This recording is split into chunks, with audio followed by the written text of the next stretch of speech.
30. Eschatology and man's kingly office.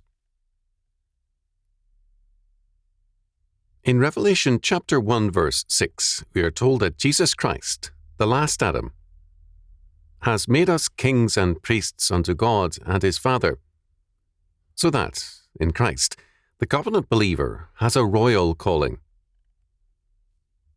It is important to remember that the title of king was a very high one in antiquity, far more so than in our day. The Caesars of Rome did not dare assume the name of a king because of the Roman hostility to such a title. Hence, they ruled as emperors.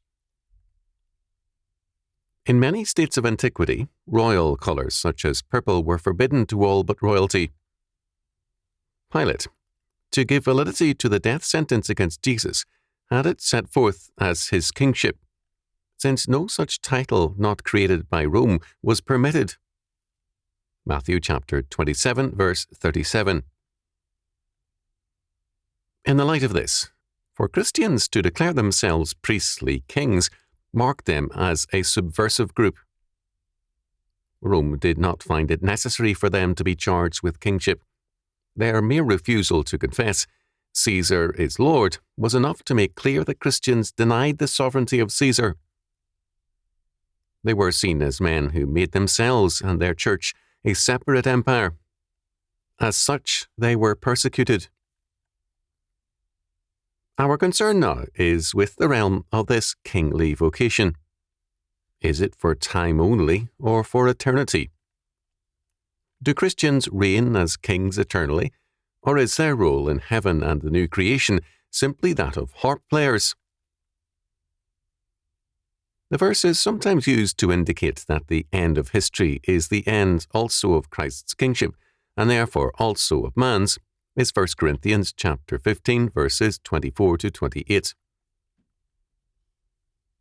Then cometh the end, when he shall have delivered up the kingdom to God, even the Father, when he shall have put down all rule and all authority and power.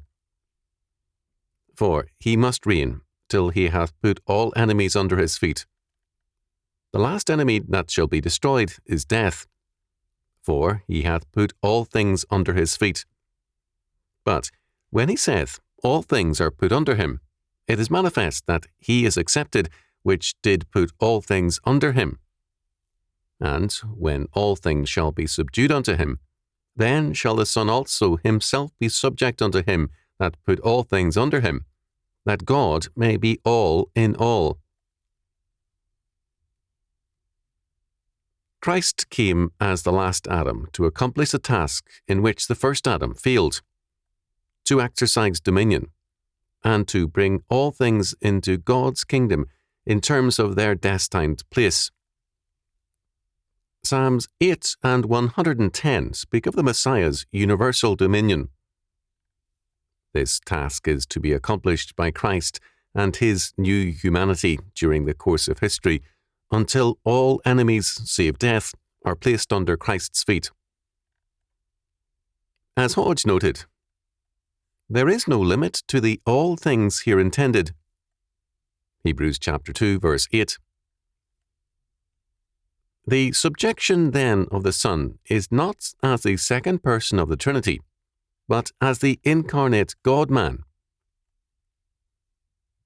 The text does not say the Son will surrender his kingship nor yield up the kingdom. Rather, then, when the new creation is totally realized, then shall the Son also be subject unto him. There are thus two emphases. First, when all things are under Christ, death shall be destroyed, and the kingdom delivered to God. Second, the Son shall also be subject to God. In what sense can we say that the sinless Son is not now subject to the Father? Clearly, there is no lack of a total personal subjection by Christ. It would be blasphemous to assume otherwise. The subject which is still lacking is covenantal, that is, of the new humanity in Christ. Mankind is still far from subject to God, nor is even the Church in anything near faithful subjection. much needs to be done. The church in Christ must be made subject. All men must be brought into the kingdom, and all the world must be made Christ's in its every aspect. Then, as Berkhoff noted, and this kingship of Christ will last until the victory over the enemies is complete, and even death has been abolished. 1 Corinthians chapter 15, verses 24 to 28. At the consummation of all things, the God-man will give up the authority conferred on him for a special purpose, since it will no more be needed. He will return his commission to God, that God may be all in all. The purpose is accomplished. Mankind is redeemed, and thereby the original kingship of man is restored. Berkhoff's point is excellent, but it involved a contradiction. Christ surrenders his kingship, although he is the last Adam, and man assumes it. In Genesis chapter 1, verses 26 to 28, the original royal mandate and commission, man is called to exercise dominion and to subdue the earth and all things therein unto God, beginning with himself. What Paul means in 1 Corinthians chapter 15, verse 28, is that when Christ, and all who are in Christ, accomplish this task, and all things shall be subdued unto him, that is, to God, then the Son, and all who are in him, shall be truly and fully subject unto him. To illustrate, if I am subject to Christ, but my wife, children, and work are not, then I am far from truly subdued under him and subject to him.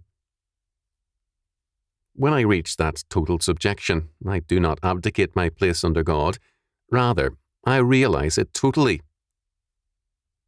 Similarly, Christ, in presenting the kingdom to the Father in the totality of subjection, thereby makes total his own subjection. In so doing, Christ makes total his kingship over the kingdom. Thus, Paul speaks, not of the end of Christ's royal office, but of its fullness.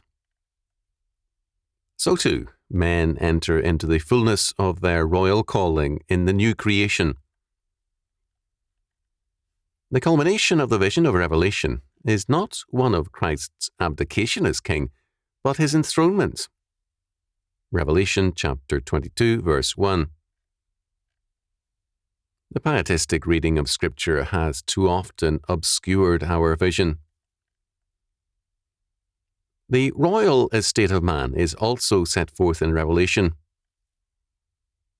And round about the throne were 24 seats, and upon the seats I saw 24 elders sitting, clothed in white raiment, and they had on their heads crowns of gold.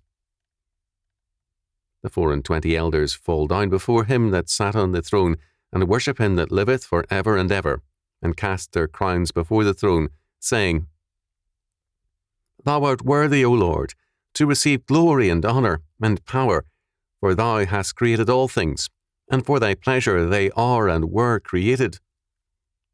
Revelation chapter 4, verse 4, and verses 10 and 11. We have here a vision of the throne of heaven, of God, and around it 24 seats or thrones occupied by 24 elders or presbyters. The word elder has reference to an office of ruler in Israel and the church. The text becomes meaningless otherwise. The elders of Israel ruled over the commonwealth. The presbyters or elders ruled over the church. Because they are enthroned, their function is seen as clearly a royal one. Moreover, because they are in eternity and are totally sanctified, at one at the same time the 24 elders reign with crowns on their heads, and yet yield all their dominion and rule to God. The 24 elders or rulers represent the 12 tribes of Israel and the 12 apostles of the new Israel, that is, the fullness of dominion and the fullness of the assembly or congregation of Christ. The Church of God, in total surrender and total obedience, is, at the same time, in total fulfillment, authority, and dominion. The kingship given to covenant man in Genesis chapter 1 verses 26 to 28 was lost by Adam and regained by Christ. Revelation gives us the prophetic account of the total war to regain the kingdom for Christ and by Christ.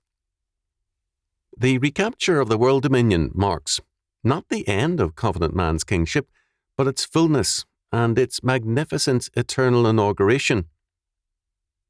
It is wrong thus to see Christ's kingship and man's as ending with the last judgment and the new creation. Rather, the battlefield aspect of the kingdom ends. The realm at war is replaced by the realm in eternal peace. The dominion of conquest is replaced by the dominion of peaceful reign. The implications of all this are clearly beyond us. This does not mean that we can neglect the very plain signposts to that realm. We are called to reign in and with Christ. We have a realm in which potentiality and actuality are one. Both an eternal Sabbath and an eternally curse-free service are identical, and man becomes what he was created to be. The parable of the talents, Matthew chapter 25 verses 14 to 30, tells us plainly that our exercise of dominion here is a preparation for dominion in the world to come. We dare not neglect that fact. It tells us clearly that if we do not exercise our royal function and calling here, we have no place in the world to come. The very blunt statement from the Lord is this: For unto everyone that hath shall be given, and he shall have abundance. But from him that hath not shall be taken away even that which he hath. And cast ye the unprofitable servant into outer darkness. There shall be weeping and gnashing of teeth. Matthew chapter 25, verses 29 and 30. General William Booth, founder of the Salvation Army and a great Christian reconstructionist, once spoke of most church members as mummies. Their ostensible salvation was, in reality, a mummification, so that their function thereafter was to sit in a church pew, mummified for life and isolated from reality. We are called to exercise dominion now, in order to exercise it eternally.